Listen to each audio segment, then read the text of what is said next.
ప్రపంచంలోని ఏ సమాజంలో అయినా కూడా, ఏ సంస్కృతిలో అయినా కూడా ఒక వ్యక్తి తన యొక్క జీవితాన్ని 2 కుటుంబాల్లో కొనసాగిస్తుంటాడు.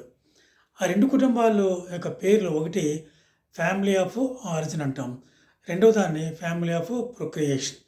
దీని ఒక ఫ్యామిలీ యొక్క క్లాసిఫికేషన్ సోషియలాజికల్ ప్రకారంగా ఈ 2 మన తెలుగులో కూడా ఫ్యామిలీ ఆఫ్ ఆరిజిన్‌ని పుట్టినిల్లు అంటాము. ఫ్యామిలీ ఆఫ్ ప్రొక్రియేషన్‌ని మెట్టినిల్లు అంటాము.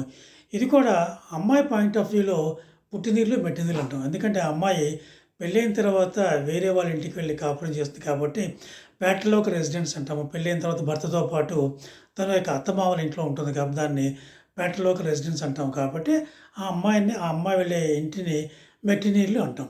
జనరల్‌గా సోషియాలజీ ప్రకారం అయితే family of origin, family of procreation అని 2 రకాలుగా విభజిస్తూ ఉంటాము. అలాగే ఈ 2 ఫ్యామిలీస్‌లోనే మన యొక్క జీవితము ఏ ఏ వ్యక్తి యొక్క జీవితమైన ఆడైన, మగైన కూడా ఈ 2 ఫ్యామిలీస్‌లోనే తన యొక్క జీవితాన్ని గడుపుతూ ఉంటారు. ఫ్యామిలీ ఆఫ్ ఆరిజిన్ అంటే ఏంటి? ఫ్యామిలీ ఆఫ్ ఆరిజిన్ అంటే ఏ ఫ్యామిలీలో అయితే మనం పుట్టి, పెరిగి, పెళ్లి చేసుకునే వరకు ఉంటామో ఆ ఫ్యామిలీనే ఫ్యామిలీ ఆఫ్ ఆరిజిన్ అంటాం. పెళ్ళయ్యే వరకు ఉండే ఫ్యామిలీనే ఫ్యామిలీ ఆఫ్ ఆరిజిన్.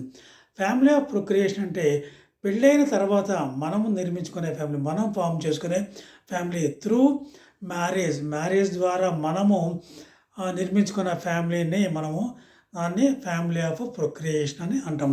2 ఫ్యామిలీస్ యొక్క లక్షణాలు రెండిట్లోనే ఉన్నాయి. ఎందుకంటే 2 ఫ్యామిలీసే. కానీ కొన్ని మౌలికమైన తేడాలు రెండిట్ల మధ్య ఉన్నాయి. ఫస్ట్ తేడా ఏంటంటే ఫ్యామిలీ ఆఫ్ ఆరిజిన్‌లో మనము పేరెంట్స్‌ని సెలెక్ట్ చేసుకునే అధికారము కానీ, స్వేచ్ఛ కానీ ఎటువంటి స్కోప్ లేదు. ఎందుకంటే మనం ఆ తల్లిదండ్రులకి పుడతాం అంతే తప్ప మనం సెలెక్ట్ చేసుకొని పలానా పేరెంట్స్‌కి పుట్టాలని సెలెక్ట్ చేసుకొని మనం ఎక్కడ పుట్టం. అలాంటి ఒక చాయిస్ కానీ ఉంటే మనం మంచి డబ్బున్న ఫ్యామిలీస్‌లో పుట్టొచ్చు, లేకపోతే పుట్టాలనుకోవచ్చు. లేకపోతే అంబానీ కొడుకు కానీ, అదానీ కొడుకుగా కానీ, టాటా వాళ్ళ కొడుకుగా కానీ, బిర్లా వాళ్ళ కూతురుగా కానీ డిఫరెంట్ మన చాయిస్ ఇస్తే మనం సెలక్షన్ ఆఫ్ ది పేరెంట్ కూడా ఉంటుంది. అలాంటి సెలక్షన్ ఆఫ్ ది పేరెంట్ ఇక్కడ ఎక్కడ ఉండదు. మనకు ఎటువంటి చాయిస్ లేదు. మనము ఆ కుటుంబంలో ఆ పేరెంట్స్‌కి మనం పుట్టాము అంతే. ఎక్కడ చాయిస్ లేదు.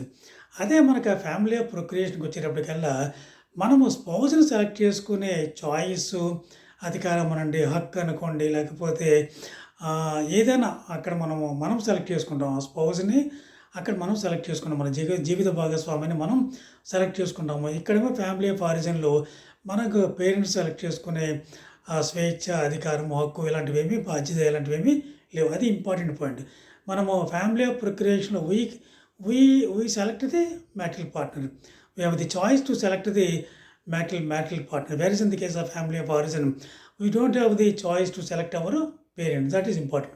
Second difference is ఫస్ట్ గ్రూప్‌లో మన యొక్క సిబ్లింగ్ పొజిషన్ కానీ, లేకపోతే మన యొక్క అక్క కానీ, అన్న కానీ, చెల్లి అయినా, పెద్ద చెల్లి అయినా, పెద్దక్క అయినా, పెద్ద అన్నయ్య అయినా ఇలాంటివన్నీ కూడా మనకి అస్క్రైబ్డ్ స్టేటస్ అంటాం. ఇవి ఆపాదింపబడినవి. ఇది కూడా దీనిలో కూడా నీకు ఎక్కడ చాయిస్ ఏం లేదు. నువ్వు అక్కడ పుట్టావు.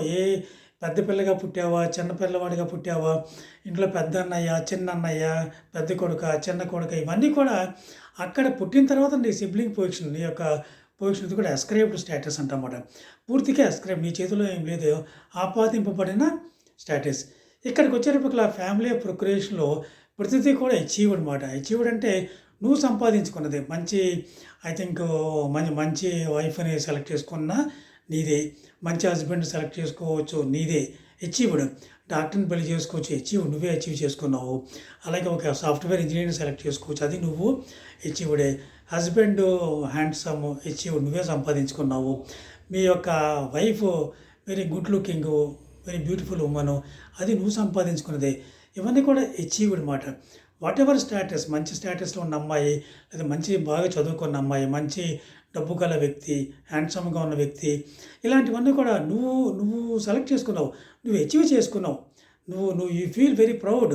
ఎందుకంటే నీ హస్బెండ్ హ్యాండ్సమ్‌గా ఉన్నాడని కానీ, నీ వైఫ్ చాలా అందగత్తెని కానీ, నీ వైఫ్ డాక్టర్‌ని కానీ, నీ హస్బెండ్ సాఫ్ట్‌వేర్ ఇంజినీర్ కానీ, ఇంకా అడ్వకేట్ అని కానీ, లేకపోతే ఫ్యాషన్ డిజైనర్ అని కానీ, పెయింటర్ అని కానీ, ఇలా ఆర్కిటెక్ట్ అని కానీ ఏవైనా నువ్వు సంపాదించుకున్నావు. నీ యొక్క పెళ్లి ద్వారా నువ్వు సెలెక్ట్ చేసుకున్న స్పౌస్‌ని మంచిగా సెలెక్ట్ చేసుకున్నావు. ఆ అమ్మాయి డాక్టరా, అమ్మాయి లాయరా, అమ్మాయి ఫ్యాషన్ డిజైనరా, అమ్మాయి ఆర్కిటెక్టా, ఇవన్నీ కూడా నువ్వు సెలెక్ట్ చేసుకున్నావు కాబట్టి నువ్వు అచీవ్ చేసుకున్నావు. ఇక్కడ అచీవ్‌మెంట్ మాట. ఇక ఫ్యామిలీ ఆఫ్ ఆరిజిన్‌లో అంత అస్క్రైబ్డ్. ప్రతిదీ నీకు ఆపాదింపబడింది. నువ్వు అన్న, తమ్ముడు, చెల్లి ఇవన్నీ కూడా నువ్వేమి సెలెక్ట్ చేసుకోలేదు. నువ్వేమి అచీవ్ చేసుకోలేదు. ఇక్కడ ఫ్యామిలీ ఆఫ్ ప్రొక్రియేషన్‌లో నువ్వే అచీవ్ చేసుకున్నావన్నమాట. థర్డ్ డిఫరెన్స్ ఏమో family of origin involuntary group. Involuntary అంటే నువ్వు స్వేచ్ఛగా ఆ యొక్క గ్రూప్‌లో కానీ, ఆ కుటుంబంలో కానీ పుట్టలేదు. దేవుడు పుట్టించాడు అంతే. దేవుడు దయ వల్ల లేదా తల్లిదండ్రుల కలయిక వల్ల నువ్వు పుట్టావు తప్ప నీకంటూ ఇక్కడ వాలంటరీగా ఆ గ్రూప్‌లో నువ్వు చేరలేదు. అదే ఫ్యామిలీ ఆఫ్ ప్రొక్రియేషన్‌లో నువ్వు వాలంటరీగా చేరావు. ఆ ఫ్యామిలీలోకి నువ్వు వెళ్ళావు. నువ్వు చూజ్ చేసుకున్నావు. నువ్వు చూజ్ చేసుకొని ఆ ఫ్యామిలీలోకి వెళ్ళావు కాబట్టి ఇది వాలంటరీ గ్రూప్ అంటామన్నమాట. So, family of procreation is a voluntary group. Family of origin is an involuntary group. మనము మనం మనం మనం ఫోర్స్‌బుల్‌గా వచ్చాము అందులోకి. ఇక్కడ నువ్వు స్వేచ్ఛగా నువ్వు ఆ ఫ్యామిలీలోకి వెళ్తున్నావు. It is your choice. ఆ ఫ్యామిలీలోకి వెళ్ళాలి. మంచి ఫ్యామిలీయే కాదా? ఏ రకమైన ఫ్యామిలీ అన్నీ కూడా నువ్వు మీ పేరెంట్స్ అందరూ కలిపి సెలెక్ట్ చేసుకొని ఆ యొక్క ఫ్యామిలీలోకి ఎంటర్ అయ్యావు కాబట్టి ఇది వాలంటరీగా నువ్వు వెళ్ళావు. స్వేచ్ఛగా నీ అనుమతితోటి, నీ అంగీకారంతోటి, నీ ఫ్యామిలీ కూడా కన్సెంట్ ఇచ్చి ఉంటుంది. మీ ఫ్యామిలీ సెలెక్ట్ చేసి ఉంటుంది అలా ఫ్యామిలీని. సో, నువ్వు వాలంటరీగా అందులోకి వెళ్ళడం జరిగింది. నాలుగో డిఫరెన్సు ఫ్యామిలీ ఆఫ్ ఆరిజిన్‌లో మన పుట్టినింట్లో చాలా తక్కువ కాలమే ఉంటాం. తక్కువ కాలం ఉంటామంటే అక్కడ ఫర్ ఎగ్జాంపుల్ ఎందుకు depending on the age at marriage of the society. ఆ యొక్క సమాజంలో ఏ టైంలో పెళ్లి చేసుకోవాలని సమాజంలో కొన్ని నిర్ణయాలు కానీ, నార్మ్స్ కానీ ఉంటే దానికి తగ్గట్టుగా పెళ్ళిళ్ళు జరుగుతూ ఉంటాయి. ఇప్పుడు జనరల్‌గా ఉన్న సొసైటీస్‌లో 10 ఇయర్స్ కల్లా పెళ్లి చేసుకునే సొసైటీస్ కొన్ని ఉన్నాయి. అలాగే మన దగ్గర కూడా చైల్డ్ మ్యారేజ్ బాగా జరుగుతూ ఉంటాయి. సో, మనకి జనరల్‌గా హిందూ మ్యారేజ్ యాక్ట్ ప్రకారం 18 ఇయర్స్ అమ్మాయికి ఉండాలి. అలాగే అబ్బాయికేమో 21 ఇయర్స్ ఉండాలి. సో, ఇప్పుడు చైల్డ్ యొక్క మ్యారేజ్ యొక్క ఏజ్ కొంచెం పెంచారు కాబట్టి 18 ఇయర్స్ లోపు వరకే నువ్వు అక్కడ ఉంటావు అమ్మాయి. అదే అబ్బాయి అయితే 21 ఇయర్స్. సో, ఇది మినిమమ్ ఏజ్ అన్నమాట. అంటే మిగిలిన లైఫ్ అంతా ఎక్కడ స్పెండ్ చేస్తాము మనము? ఫ్యామిలీ ఆఫ్ ప్రొక్రియేషన్ అంటే మ్యారేజ్ ద్వారా నువ్వు నిర్మించుకున్న ఫ్యామిలీలో రెస్ట్ ఆఫ్ యువర్ లైఫ్ అంటే 3/4 of your life you spend the entire life అంతా కూడా నువ్వు ఫ్యామిలీ ఆఫ్ ప్రొక్రియేషన్‌లో స్పెండ్ చేస్తావు. ఫ్యామిలీ ఆఫ్ ఆరిజిన్‌లో అమ్మాయికైతే చాలా తక్కువ టైము. అబ్బాయిలైతే కొంత టైము.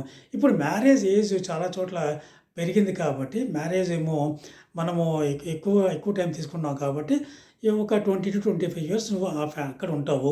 మిగిలిన యొక్క లైఫ్ అంతా కూడా నువ్వు ఫ్యామిలీ ఆఫ్ ప్రొక్రియేషన్‌లో ఉంటావు. ఇక్కడ మనము ఈ 4 డిఫరెన్స్ ఎందుకు చెప్తున్నామంటే ఫ్యామిలీ ఆఫ్ ప్రొక్రియేషను నువ్వు నిర్మించుకున్న ఫ్యామిలీ, మ్యారేజ్ ద్వారా నువ్వు సెలెక్ట్ చేసుకున్న ఫ్యామిలీ కాబట్టి you must be very very careful and choosy in selecting the marital partner. Whether స్పౌజ్‌ని సెలెక్ట్ చేసుకోవడంలో నువ్వు చాలా చూజీగా ఉండాలి. వెరీ సెలెక్టివ్‌గా ఉండాలి. ఎందుకంటే ఈ యొక్క మ్యారేజ్ సెలెక్షన్ ఆఫ్ ది స్పౌజ్‌లో కానీ తప్పు చేసినా యూ ఆర్ రెస్పాన్సిబుల్. ఒకవేళ మంచి చేసినా యూ ఆర్ రెస్పాన్సిబుల్. దేనికైనా యూ ఆర్ రెస్పాన్సిబుల్. ఎందుకంటే చాయిస్ నీదే కాబట్టి you must be very choosy and very very selective in choosing your life partner. దీనికి స్పెసిఫికేషన్ ఉంటాయి. అమ్మాయికి తన యొక్క కాబోయే హస్బెండ్, కాబోయే వైఫ్ ఇలా ఉండాలని కొన్ని స్పెసిఫికేషన్స్ ఉంటాయి. ఆ స్పెసిఫికేషన్స్ తగ్గట్టుగా నువ్వు సెలెక్ట్ చేసుకుంటావు. పేరెంట్స్ ఏం చేస్తారు? ఓన్లీ హెల్ప్ చేస్తారు. ఫర్ ఎగ్జాంపుల్ వాళ్ళ ఫ్యామిలీ అలాంటిది. ఇలాంటివన్నీ కూడా వాళ్ళు అరేంజ్డ్ మ్యారేజ్‌లో family only supports you selecting the మ్యాటర్‌లో ఫ్యామిలీ యొక్క బ్యాక్‌గ్రౌండ్ చెక్ చేస్తారు. ఆస్తిపాస్తులు ఉన్నాయో చూస్తారు. లేకపోతే మనకు తగ్గట్టుగా ఉన్నారా లేదో చూస్తారు. ఇలాంటివన్నీ మిగిలిన స్పౌస్ సెలెక్షన్ అంతా కూడా నీదే కాబట్టి you must be very very choosy in selecting the marital partner. అంతకుముందు చిన్నపిల్లల మ్యారేజ్‌లప్పుడు వాళ్ళకి టైం కూడా ఉండేది కాదు. సెలెక్షన్ ఆఫ్ ది మ్యాటల్ పార్ట్నర్‌లో టైం కూడా చాలా తక్కువ టైం. ఎందుకంటే 13 ఇయర్స్ 14 ఇయర్స్‌కే పెళ్లి చేస్తున్నారంటే ఆ అమ్మాయి ఫిజికల్‌గా, మెంటల్‌గా మెచ్యూర్ అవ్వక ముందునే పెళ్లి చేసేవాళ్ళు. కాబట్టి అప్పుడు time spent in selecting the marital partner was very very less. ఒక 30 ఇయర్స్ బ్యాక్. ఇప్పుడు అమ్మాయిలు బాగా చదువుకుంటున్నారు. అమ్మాయిలు డాక్టర్లు అవుతున్నారు. అమ్మాయి లాయర్లు అవుతున్నారు. అమ్మాయి సాఫ్ట్వేర్ ఇంజనీర్లు అవుతున్నారు. కాబట్టి ఏజ్ అట్ మ్యారేజ్ కొద్దిగా పెరిగింది. ఇప్పుడు లెస్ దాన్ 20-25లో పెళ్లి చేసుకునే వాళ్ళ యొక్క సంఖ్య పర్టికులర్ అర్బన్‌లో తక్కువగా ఉంది. అబౌవ్ 25 ఇయర్సే పెళ్లి చేసుకునే పరిస్థితులు అందరూ ఉన్నారు కాబట్టి, you take your own time to select your marital partner. కాబట్టి నువ్వు టైం తీసుకోవాలి. టైం తీసుకొని సెలెక్ట్ చేసుకోవాలి. మంచి మంచి మ్యారేజ్‌ని, మంచి స్పౌస్‌ని సెలెక్ట్ చేసుకోవడానికి you take your own time. ఎందుకంటే ఎందుకంటే నీ యొక్క డెసిషన్ మీద నీ లైఫ్ అంతా ఆధారపడి ఉంటుందన్నమాట. ఇప్పుడు కానీ నువ్వు తప్పు సెలక్షన్ కానీ చేసుకున్నావనుకో, లైఫ్ అంతా నువ్వు సఫర్ అవ్వాలి. తొందరగా హడావుడిగా లేకపోతే తొందరపడి నిర్ణయాలు తీసుకోకుండా నువ్వు నిదానంగా అంటే అమ్మాయి కానీ, అబ్బాయి కానీ వెయిట్ చేసి అన్ని యాస్పెక్ట్స్ కన్సిడరేషన్ తీసుకొని మ్యారేజ్ చేసుకుంటే నీ యొక్క లైఫ్ అంతా కూడా చాలా సజావుగా, సాఫీగా జరుగుతుంది. లేదనుకుంటే చాలా ఇబ్బందులు పడతాం. కాబట్టి selection of the marital partner is very very important. Thank you very much for watching this video.